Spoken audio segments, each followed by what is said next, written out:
નમસ્કાર મિત્રો, ફરીથી એકવાર સ્વાગત છે તમારું ગુજ્જુ હેલ્થ જર્ની ચેનલ પર। મિત્રો, સવારના આશરે 6:30 વાગ્યાનો સમય છે। હળવો ઠંડો પવન ચાલી રહ્યો છે અને મોહલ્લાના પાર્કમાં ધીમે ધીમે લોકો ફરવા નીકળવા લાગ્યા છે। 68 વર્ષના ગુપ્તાજી પણ રોજની જેમ પોતાના હાથમાં પાણીની નાની બોટલ લઈને પાર્કની બેન્ચ પર બેસે છે। થોડીવાર પહેલા તેમને 2 ચક્કર લગાવ્યા છે, પરંતુ આજે તેમને કંઈક અલગ અનુભવ થઈ રહ્યો છે।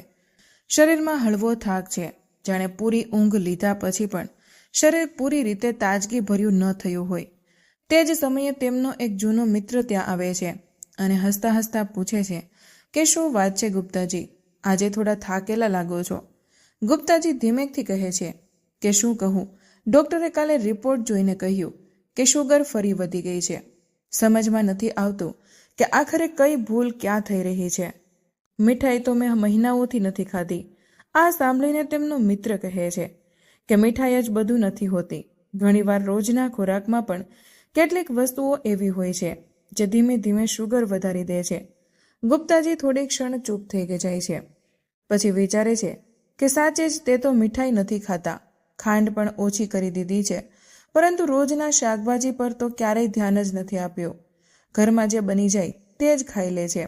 અને અહીંથી જ એક ખૂબ જ મહત્વપૂર્ણ સવાલ શરૂ થાય છે, શું ડાયાબિટીસમાં દરેક શાકભાજી એક સરખી હોય છે, અથવા તો કેટલીક શાકભાજી એવી પણ હોય છે જે શુગર કંટ્રોલમાં મદદ કરી શકે છે? કારણ કે સચ્ચાઈ એ છે કે 60 વર્ષ પછી શરીર પહેલાં જેવું નથી રહેતું। જે વસ્તુઓ પહેલાં આસાનીથી પચી જતી હતી તે જ હવે શરીર પર અલગ અસર કરી શકે છે। ઘણા વરિષ્ઠ લોકો એવું માની લે છે કે જો તેઓ મીઠાઈ નથી ખાતા તો શુગર આપોઆપ કંટ્રોલમાં રહે છે, પરંતુ અસલિયત થોડી અલગ હોય છે। શરીરને સાચું પોષણ અને સાચું સંતુલન જોઈતું હોય છે, અને ઘણીવાર આ સંતુલન આપણા રોજના શાકભાજીમાંથી જ આવે છે। જો તમારી ઉંમર 60 વર્ષની ઉપર છે, અથવા તમારા ઘરમાં માતા પિતા, દાદા દાદી આ ઉંમરમાં છે અને ડાયાબિટીસથી પીડાઈ રહ્યા છે, તો આજનો આ વિડીયો તમારા માટે ખૂબ જ ઉપયોગી થઈ શકે છે। સૌથી પહેલાં એક નાની અને જરૂરી વાત, આ વિડીયો સામાન્ય સ્વાસ્થ્ય માહિતી માટે છે। દરેક વ્યક્તિનું શરીર અલગ હોય છે, તેથી પોતાની વ્યક્તિગત સ્થિતિ અનુસાર ડૉક્ટરની સલાહ લેવી હંમેશા વધુ સારી રહે છે। પરંતુ આજે આપણે ખૂબ જ સરળ ભાષામાં સમજીશું 60 વર્ષ પછી ડાયાબિટીસમાં કઈ શાકભાજી શરીર માટે વધુ ફાયદાકારક થઈ શકે છે, કઈ શાકભાજીને નિયમિત રૂપે ખાવાથી શરીરને સહારો મળી શકે છે, અને કઈ નાની નાની વાતોનું ધ્યાન રાખવું જરૂરી છે જેથી બ્લડ શુગર સારી રીતે સંતુલિત રહી શકે। સૌથી પહેલાં એ સમજવું જરૂરી છે કે શાકભાજી આપણા ભોજનનો ખૂબ મહત્વપૂર્ણ ભાગ છે। તેમાં ફાઇબર, વિટામિન, મિનરલ અને ઘણા એવા કુદરતી તત્વો હોય છે જે શરીરના અલગ અલગ અંગોને સહારો આપે છે। ડાયાબિટીસના દર્દીઓ માટે ખાસ કરીને ફાઇબર ખૂબ મહત્વપૂર્ણ હોય છે, કારણ કે ફાઇબર ખાવાને ધીમે ધીમે પચવામાં મદદ કરે છે। જ્યારે ખાવાનું ધીમે પચે છે ત્યારે શુગર અચાનક નથી વધતી। આ જ કારણ છે કે ડૉક્ટર અવારનવાર સલાહ આપે છે કે ડાયાબિટીસના દર્દીઓ પોતાની પ્લેટનો મોટો ભાગ લીલા શાકભાજીથી ભરી દે। હવે વાત કરીએ કેટલીક એવી શાકભાજીની જેના ઘણા વરિષ્ઠ લોકો પોતાના ખોરાકમાં સામેલ કરીને સારો અનુભવ કરે છે। સૌથી પહેલાં આવે છે કારેલું। ભારતમાં કારેલું સદીઓથી સ્વાસ્થ્ય માટે ઉપયોગી માનવામાં આવતું રહ્યું છે। ઘણા લોકો તેનો સ્વાદ પસંદ નથી કરતા, પરંતુ તેના ગુણોના કારણે તેને ખાસ મહત્વ આપવામાં આવે છે। કારેલામાં કેટલાક એવા કુદરતી તત્વો મળી આવે છે જે શરીરના ગ્લુકોઝ મેટાબોલિઝમ પર સકારાત્મક અસર પાડી શકે છે। ઘણા વરિષ્ઠ લોકો અઠવાડિયામાં 2-3 વાર કારેલાનું શાક કે જ્યુસનું સેવન કરે છે। હવે આનો મતલબ એ નથી કે કારેલું કોઈ ચમત્કારી ઇલાજ છે, પરંતુ સંતુલિત આહારનો ભાગ બનીને તે શરીરને સારો સહારો આપી શકે છે। બીજી મહત્વપૂર્ણ શાકભાજી છે દૂધી। દૂધી હલકી હોય છે, આસાનીથી પચી જાય છે અને શરીરને હાઇડ્રેશન પણ આપે છે। ઘણા વરિષ્ઠ લોકોને દૂધીનું શાક કે સૂપ પચવામાં પણ આરામ અનુભવાય છે। જે લોકોને પેટમાં ભારેપણું કે ગેસની સમસ્યા રહે છે તેમના માટે પણ દૂધી અવારનવાર આરામદાયક માનવામાં આવે છે। ત્રીજી શાકભાજી છે પાલક। પાલકમાં આયર્ન, ફાઇબર અને ઘણા જરૂરી વિટામિન મળી આવે છે। લીલા પાંદડાવાળા શાકભાજી સામાન્ય રીતે ડાયાબિટીસના દર્દીઓ માટે સારા માનવામાં આવે છે, કારણ કે તેમાં કેલરી ઓછી અને પોષણ વધુ હોય છે. પાલકને દાળ સાથે શાકના રૂપમાં અથવા સૂપના રૂપમાં પણ ખાઈ શકાય છે. હવે જરા એક બીજું ઉદાહરણ લઈએ. 70 વર્ષના શ્રીવાસ્તવ આંટીને ઘણા વર્ષોથી ડાયાબિટીસ છે. પહેલા તેમને અવારનવાર થાક અનુભવાતો હતો અને શુગર પણ ઉપર નીચે થતી રહેતી હતી. પછીથી તેમણે પોતાના ખોરાકમાં થોડો બદલાવ કર્યો. દરરોજ પ્લેટમાં 1 વાટકી લીલું શાક જરૂર સામેલ કર્યું, ક્યારેક પાલક, ક્યારેક તુરિયા તો ક્યારેક દૂધી. સાથે જ તેમણે રાતનું ભોજન થોડું હલકું કરવાનું શરૂ કર્યું. કેટલાક મહિનાઓમાં તેમને અનુભવાયું કે તેમનું શરીર પહેલા કરતાં થોડું હલકું અને સારું અનુભવી રહ્યું છે. અહીં સૌથી મહત્વપૂર્ણ વાત એ સમજવાની છે કે ડાયાબિટીસ માત્ર દવાઓથી નહીં, પરંતુ જીવનશૈલીથી નિયંત્રિત થાય છે. જો તમે આ વિડીયો જોઈ રહ્યા છો તો અમને કમેન્ટમાં જરૂર જણાવો, તમે આ વિડીયો ક્યાંથી જોઈ રહ્યા છો, ભારતના કયા શહેર કે રાજ્યમાંથી. અમને એ જાણીને ખૂબ સારું લાગે છે કે અમારા દર્શકો દેશના અલગ અલગ ભાગોમાંથી આ માહિતી સાથે જોડાઈ રહ્યા છે. હવે આગળ આપણે વાત કરીશું કેટલીક એવી બીજી શાકભાજીની જે ઘણા વરિષ્ઠ લોકો માટે ઉપયોગી સાબિત થઈ શકે છે.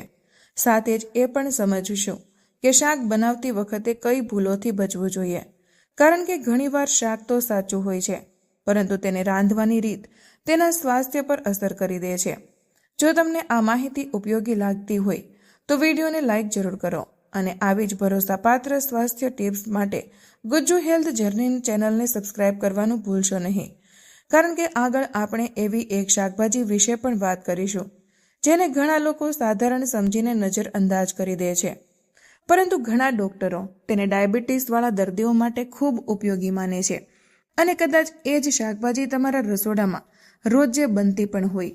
હવે જરા વિચારો, જો આપણી પ્લેટમાં રોજે સાચી શાકભાજી સામેલ થઈ જાય તો શરીરને કેટલી મોટી મદદ મળી શકે છે. કારણ કે 60 વર્ષ પછી શરીરની જરૂરિયાતો બદલાઈ જાય છે. આ ઉંમરમાં પાચન થોડું ધીમું થઈ જાય છે, મસલ્સ ધીમે ધીમે નબળા પડવા લાગે છે અને ઘણીવાર શરીર ખોરાકમાંથી મળતી ઉર્જાને પહેલાંની જેમ ઉપયોગ નથી કરી શકતું.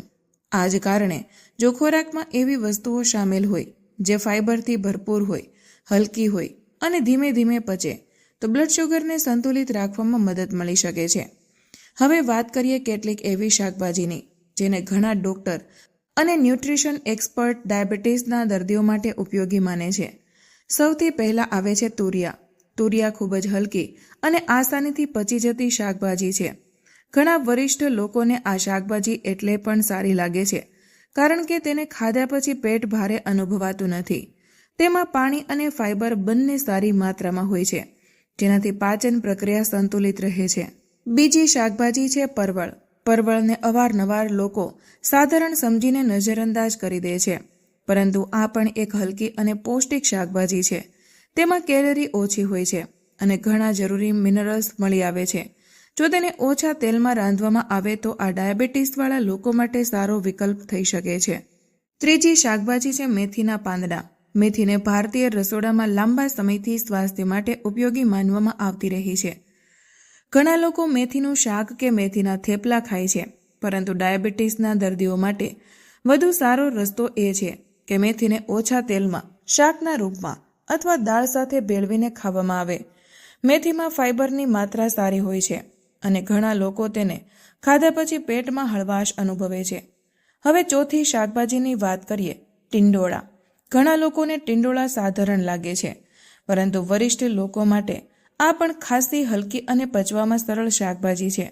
તેમાં પાણીની માત્રા પણ સારી હોય છે, જેનાથી શરીર હાઇડ્રેટેડ રહે છે. હવે અહીં એક મહત્વપૂર્ણ વાત સમજવી ખૂબ જરૂરી છે.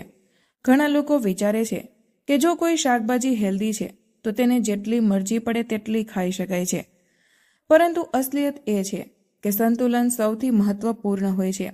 માની લો કે તમે ખૂબ સારી શાકભાજી ખાઈ રહ્યા છો, પરંતુ તેમાં તેલ ખૂબ વધારે નાખી રહ્યા છો અથવા સાથે 4-5 રોટલીઓ ખાઈ રહ્યા છો, તો શરીર પર તેની અસર અલગ થઈ શકે છે.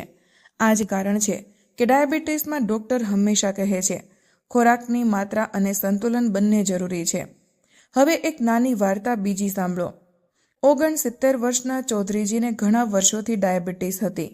તેમને અવારનવાર લાગતું હતું કે તેમની શુગર દવા લેવા છતાં ઉપર નીચે થતી રહે છે.